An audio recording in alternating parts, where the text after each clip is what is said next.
নমস্কার, আমি দীপঙ্কর। তোমরা দেখছো আমার চ্যানেল ইজি আর্ট। আজকে আলোচনা করব ডিজাইন উডেন লেদার ডিপার্টমেন্টের এন্ট্রান্স এক্সামে কি ধরনের পরীক্ষায় থাকছে প্রশ্নপত্র, তো সেই বিষয়ে একটু আলোচনা করি। তার আগেই বলে রাখি, এর আগেও প্রচুর ভিডিও আমি দিয়েছি, সেগুলো আমার চ্যানেলে গিয়ে দেখো।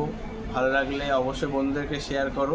সমস্ত ডিপার্টমেন্টের ভিডিও কিন্তু এখন আসতে চলেছে, আর আগামীতে পরীক্ষা আছে, তাই ভালোভাবে প্রিপারেশনটা এখন থেকেই তোমাদের নিতে হবে। তো এবার মূল কথায় যাই যে ডিজাইন উডেন লেদার ডিপার্টমেন্টের এন্ট্রান্স এক্সামে কী ধরনের প্রশ্ন থাকছে। তো প্রথমেই বলি, মডেল ড্রয়িংটা থাকছেই, মানে বিশেষ করে গভর্নমেন্ট আর্ট কলেজে কিন্তু মডেল ড্রয়িংটা খুবই গুরুত্বপূর্ণ। আর তার সাথে কিন্তু সময় থাকছে 2 ঘন্টা মডেল ড্রয়িংয়ের ক্ষেত্রে, এবং কম্পোজিশন দিয়ে থাকছে আমাদের ডিজাইন উডেন লেদার ডিপার্টমেন্টে। তো কম্পোজিশন ওয়াটার কালারেও করতে হয়, আবার অনেক সময় লাইন ড্রয়িংয়ের মাধ্যমে করতে হয়। তো দুটোই তোমাদের প্র্যাকটিস করে রাখতে হবে। ওয়াটার কালার যদি মেনশন করা থাকে তো ওয়াটার কালার, আর লাইন ড্রয়িং থাকলে লাইন ড্রয়িং। তো এইভাবেই তোমরা প্র্যাকটিস করো। আগামীতে আরও প্রচুর ভিডিও আসবে, তো দেখা হচ্ছে পরবর্তী ভিডিও।